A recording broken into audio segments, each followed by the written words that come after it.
Oh, okay. This is going to be an excerpt from the Joint House Inquiry 9/11. Tim Roemer is interviewing Lee Hamilton, the co-chair of the 9/11 Commission, but he's also the director of the Woodrow Wilson International Center for Scholars. So it's not a long video, but see what happens. Congressman Roemer. Thank you, Mr. Chairman. I want to welcome all three of you here today. You've really been extremely helpful to us in helping us look forward and help us try to come up with some answers to some of these very vexing and complicated problems. Congressman Hamilton, I want to especially welcome you before the committee as both a colleague from Indiana and a good personal friend. We welcome your very extensive testimony. I want to quote back from a line in your testimony, which I think is extremely important to us today with the current threat that we have in the world, and as we may be going into Iraq to do something about weapons of mass destruction. Your quote is, "If we were starting all over again, and I cannot imagine we would create such a vast enterprise and have no one clearly in charge," unquote. And we still have that system out there today. What do you think specifically we can do about this problem? Wow. What can we do about the problem? A number of changes, starting with the bureaucrats leading the offices of our intelligence community. There are a number of intelligence communities. In fact, there are 16 just inside the United States. You have the, and I'll name them: the National Security Agency, the Defense Intelligence Agency, the National Geospatial Intelligence Agency, Army INSCOM, which is the U.S. Army Intelligence and Security Command, Air Force Intelligence with the 25th Air Force, Office of Naval Intelligence, one of the oldest, I think it is the oldest, Marine Corps Intelligence Activity, Coastal Guard Intelligence and Criminal Investigations Enterprise, Central Intelligence Agency, Drug Enforcement Administration, Federal Bureau of Investigation, Bureau of Intelligence and Research, which is part of the State Department, Office of Intelligence and Analysis, which is the Treasury Department's DIA, OIA, excuse me, Department of Homeland Security, the Office of Intelligence and Counterintelligence, which is the Department of Energy's in focus on terrorism threats, and of course, the National Reconnaissance Office. Now, I don't have the time to talk about what each agency needs in regards to improvement.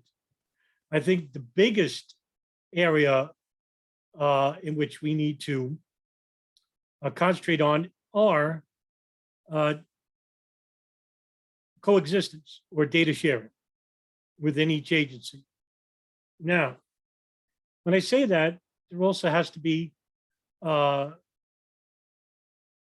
regulations involving that sharing of data. It can't be just shared freely. It can't be collected freely. That's what's happening now, right? For example, the NSA can collect your metadata, which is your phone calls, your text messages, your emails, any type of online communication, any type of viral communication. That is collected by the NSA without a warrant. And they used the 9/11 attacks as the pretext for this, to protect your safety from the next terrorist. So we need oversight regarding each agency. And they do, they have their own Inspector General reports regarding the conduct and the investigations thereof, in which they investigate. So that would be my main concern, would be that. Let's see what Hamilton has to say. And how big a problem? because he can have a different answer. Problem is it? I think it's a very large problem. I think you have two basic options. The one option is to try to strengthen the DCI. Well, there you go, right? The Director of Central Intelligence, right? So the CIA, it's no surprise Hamilton would select them first because, Lee Hamilton has a long history with the Central Intelligence Agency. Now, Lee Hamilton was on the committee investigating Iran-Contra. That's how far back Lee Hamilton goes. And we all know about Iran-Contra, which was the CIA was actually involved in that, actively involved in arming the Sandinistas and involving themselves with the trade for guns and drugs and money and drugs, and involved center of the Pentagon and State Department, and everybody just feigned ignorance and said, we didn't know what was going on in our name. We didn't know what was going on here and there. Meanwhile, they knew to an extent what one was doing with the other. Maybe not to the specific incidents, but they knew. And I certainly don't oppose that effort because I think that needs to be done. I also think it's a very incrementalist approach that we've been trying for many years, and we've never been really satisfied with the results we've gotten. You would have been in regards to September 11, 2001, and you probably know this better than anyone, Lee, because you were the co-chair of the 9/11 Commission. You would know that the CIA, if they had done their job, if they didn't intentionally obstruct from the sharing of information with the FBI regarding two Al-Qaeda subjects inside the United States pre 9/11, 9/11 probably wouldn't have happened. Or at least Flight 77 probably wouldn't have been hijacked, right? The FBI would have, if they would have shared the information with the FBI would have conducted a proper investigation regarding Khalid al-Mihdhar and Nawaf al-Hazmi, and that would have been inside the United States. And by the way, incidentally, both men lived with an FBI informant whose code name was Stan, and his real name was Abdus Sheikh, and I did a live video discussion about him. And you can look at that video for a lengthier explanation as to that specific incident. But yeah, I mean, the CIA definitely doesn't need a bigger budget, but we'll talk about that in a minute. The other option is because they do have a huge budget. to go to a director of national intelligence that I've been arguing for, and obviously there's some problems with that as well. But those are the two options, and I think you have to make a choice between them. I favor the Director of National Intelligence. The criticism that Judge Webster and others have made is that it may not, I think Fred as well may not be realistic. There's something to that criticism. I mean, I understand it's a very tough thing to achieve. Congressman, you were just... But Mr. Roemer, may I just say that we're in a new period. And we've simply got to think anew here. I couldn't agree with you more. And we've got to put aside the way we've always done business. And the way we've always done business is if we give a little extra power to the DCI, things are going to be okay. It's not going to be okay. Right. But I mean, at the same time, the CIA is crying broke, right? Because all throughout the 9/11 Commission, throughout the Joint House inquiry, the two congressional inquiries into the investigation of September 11, 2001, you've had Director Tenet basically crying foul because the agency couldn't do their job properly because the budget needs to be expanded. That means they need to make more offices. Cofer Black, the former director of the Counterintelligence Center, we didn't have enough manpower to concentrate on terrorism. Not just abroad, but here in the United States. The director of operations, James Pavitt. We didn't have necessary intelligence because we didn't have enough manpower because our budget is too small. I mean, this is repetitive. And by the way, they're not the only agency doing this. The NSA, the FBI, all employing the committees. We need more. And of course they would need more. A bigger agency means more intelligence, more information gathering, more information collecting, less sharing. He who hoards the information has the power. We're just talking about And that's the truth. the creation of a Homeland Security Department, where we all would probably have our complaints or criticisms about this part or that part, but it's an attempt by the administration to centralize power and agencies, disparate agencies under one roof. That's what you're suggesting here as well. That's correct. I'm looking for a way to improve, I guess, visibility and accountability in the intelligence community. I've gotten to the place where the very phrase intelligence community I dislike because it's too vague. And one of the great problems in government always is accountability and getting someone to take the responsibility, and I'm looking for that.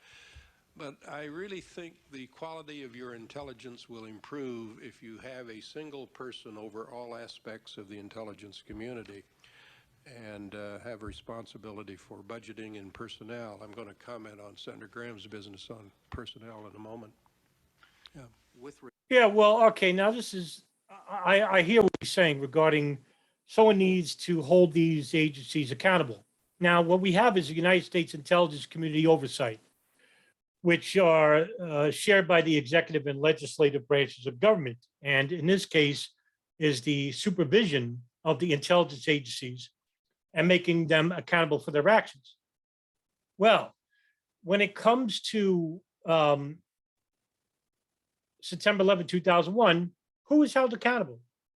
I mean, we already know through the public record that the CIA intentionally withheld information. Now, I posted the video regarding Carl Levin, and I did a podcast about this because I think this is important, regarding the CIA willfully holding information from the FBI regarding Al-Qaeda subjects who conducted terrorism on U.S. targets, especially from the military, regarding because they were considered involved at some level, the USS Cole bombing and the East Africa bombings, a U.S. embassy and a naval warship.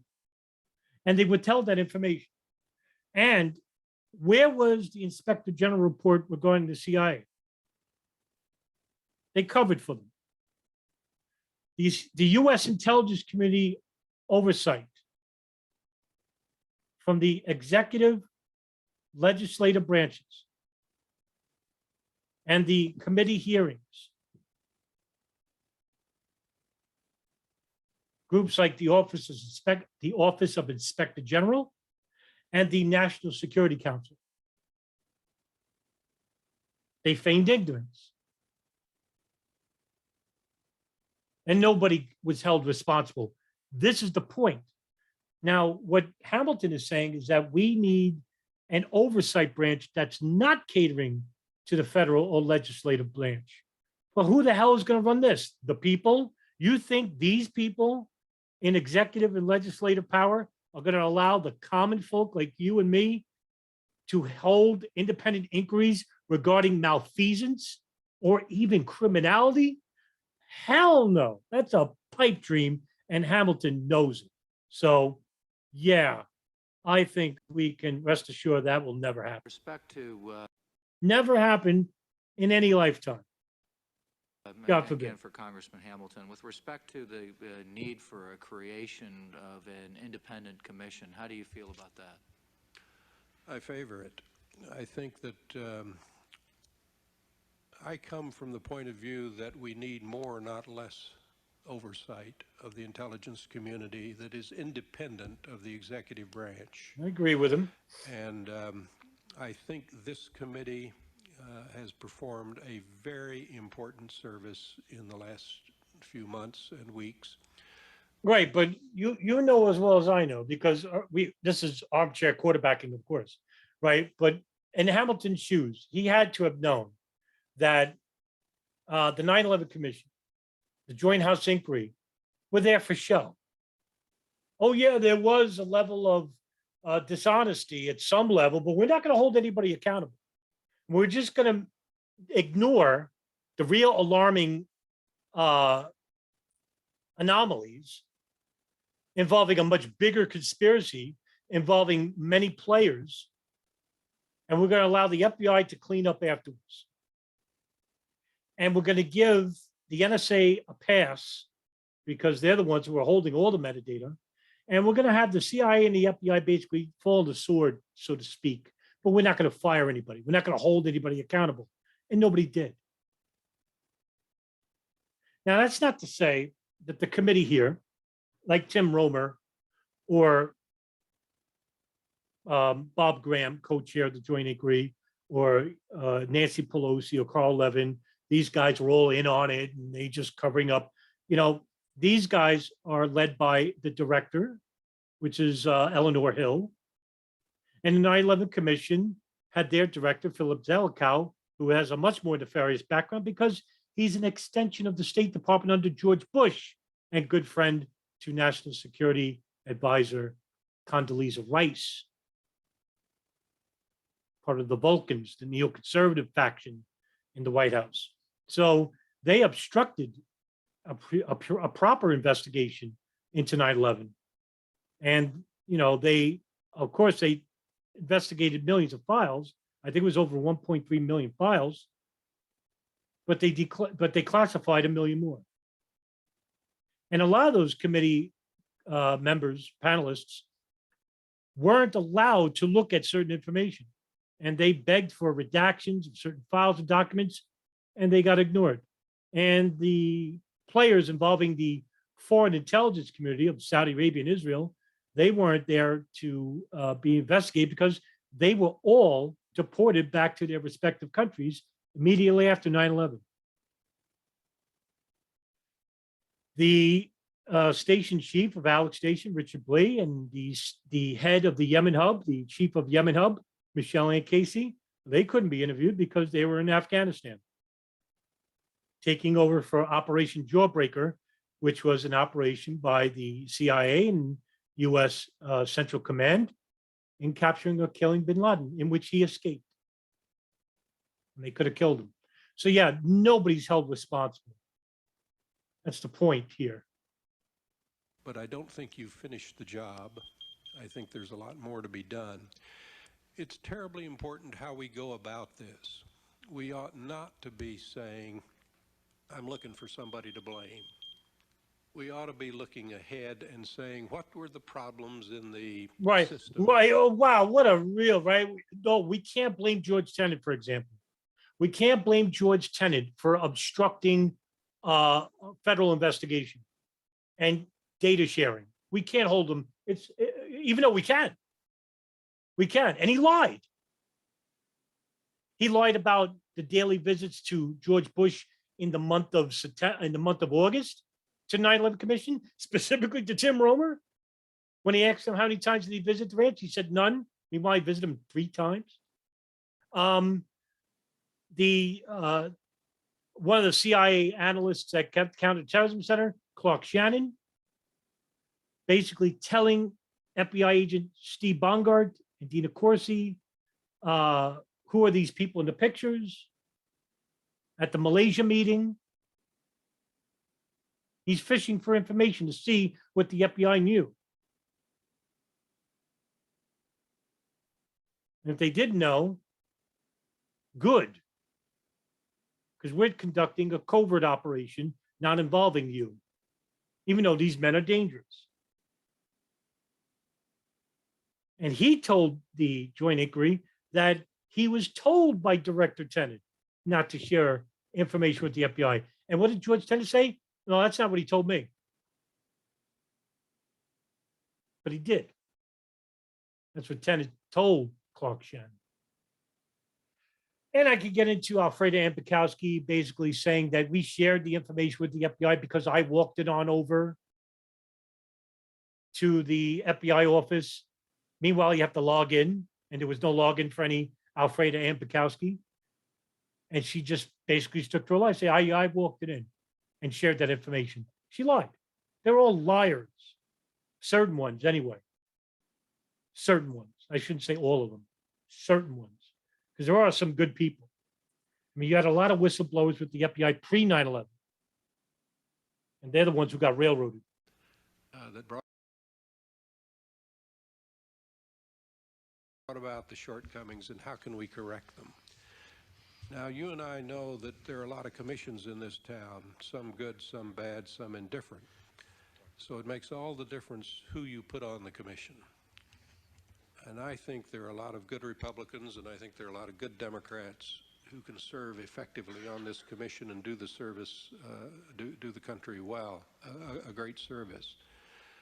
I don't worry about a little redundancy here or a little overlap. Indeed, I think it's probably good because it's hard to get this town to move on anything, and you need a lot of people looking at any given problem. I know you've been a primary supporter of this in the House. I applaud that effort. I also understand the hesitation of the Bush administration, and maybe some of you here, about this, and you'll say, well, this is going to be used to hang us or point out people who made big mistakes. I don't see it that way at all. And but we do have to be sensitive to that concern, I believe. But I think. Can you imagine? Now I'm going to stop it there, right? Can you imagine going into you're a victim, a loved one who has been killed, right?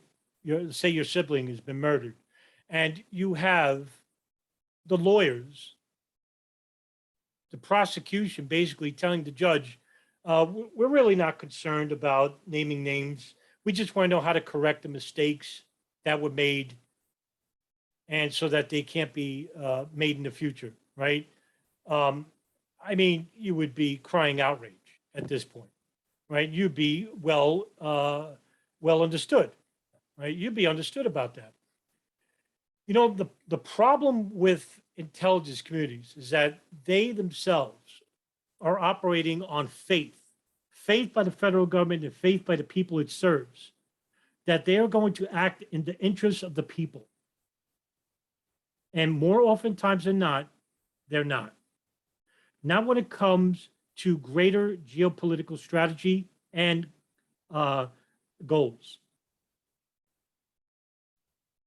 And Hamilton mentions that we need to centralize the intelligence community and to expand the DCI. And I'm very critical of the CIA. I think they're a criminal organization. Not everybody in the agency is a criminal, but I think the bureaucrats certainly are. And if they really were for the people, by the people, they wouldn't be conducting illegal coups, civil wars, lying to the media, using the media to promote lies and disinformation, decentralizing or destabilizing countries in Central America, in Southeast Asia, in the Middle East. And they wouldn't be so covert about their finances. In 1999, the Federation of American Scientists, based in Washington, D.C., have been trying to make the intelligence community reveal their annual budgets to the public. Because as I mentioned, I named 16 agencies just in the United States, right? Some of those agencies are transparent. Most of them are not. But when they pressured the DCI to reveal their finances in 1997 and 1998, through enormous pressure backed by certain congressmen in Washington, the officials from the Budget Accounting Office of the CIA revealed, as well as a number of different agencies like the Office of the NSA, the Army Intelligence Directorate, the FBI, the Office of Naval Intelligence, and there was a number of others. I think it was like 9 or 10 of the 16. gave their the fiscal year budgets of 1997 and 1988. And it was, in 1997, it was 26 billion. And in 1998, it was 26.8 billion. And that was in 1997 and 1998. The CIA was not as forthcoming.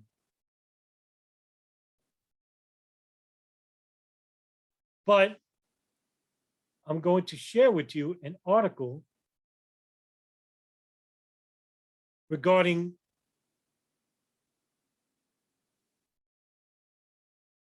the NSA and CIA's budget reveals, just these two agencies. I'll share the screen with you. US, and by the way, this article came out in August 29, 2018. This is the Guardian. US intelligence spending has doubled since 9/11, top secret budget reveals. US spending on intelligence has doubled since 9/11, with the National Security Agency and the CIA taking the biggest share, according to the top secret budget leaked by the former NSA contractor, Edward Snowden. Details of the $52.6 billion request for 2013 by America's 16 spy agencies. The NSA had requested 10 billion from Congress, while the CIA is asking for 14 billion. But the NSA, having been regarded as the most productive of the spy agencies, so the higher spending by the CIA is some of the biggest surprises in the 4-volume, 1,452-page budget. The congressional budget justification for the National Intelligence Program, dubbed the Black Budget, offers insights into new projects as well as the successes and failures of the spy agencies. Those are enormous amounts of money that they are asking for. Now, what did I tell you during the video, right? And I've said this before, that the CIA and the NSA, they cry broke. We need more money. We need more expansion. Look, you see, don't you want to prevent another 9/11? Well, and they're like whores. They'll flaunt their stuff and, beg their Johns at the Congress regarding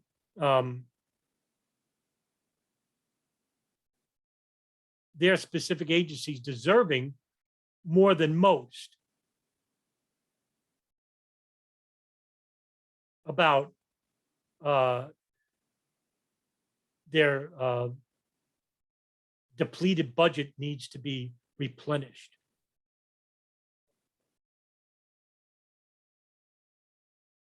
And this is really, it's just a joke at this point regarding the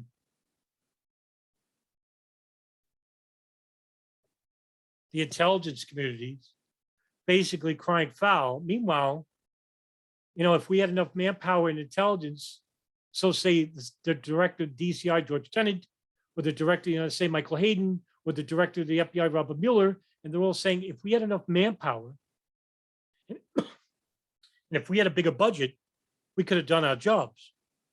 Guess what? They had the intelligence. With the limited manpower that they had, allegedly limited, they had the intelligence to stop 9/11 from happening, to stop the 1998 East Africa bombings from happening.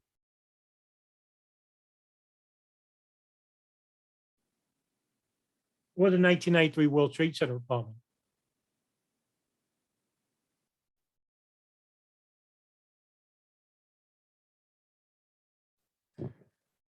Now, the top 5 agencies regarding federal spending, and I'm going to share this with you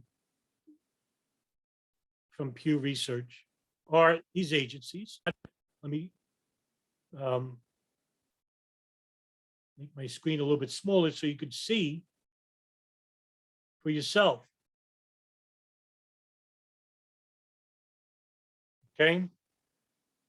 Hopefully you can see this. Now, the Central Intelligence Agency, which, by the way, the agency fiscal budget year since 2004, as you can see, this is 2004 right here. Here's 2013, right? So the budget gradually gone up.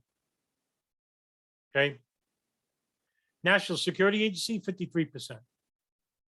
From 2004, went up gradually in 9 years, 10 years. National Reconnaissance Office, 12%. Up and down. The National Geospatial Intelligence Program, excuse me, I have a New York accent, our vowels are pronounced. 108%, because in 2004, they basically, some moderate development. And the General Defense Intelligence Program from the Department of Defense, 3%. So you can see the two primary agencies, like I said before in the Guardian article, with these two: Central Intelligence and National Security Agency, signals intelligence, human intelligence. These agencies, important as they are, not as black as these are, not as shady as these are. And so I'll end it there regarding today's video. I'll see you in the next one.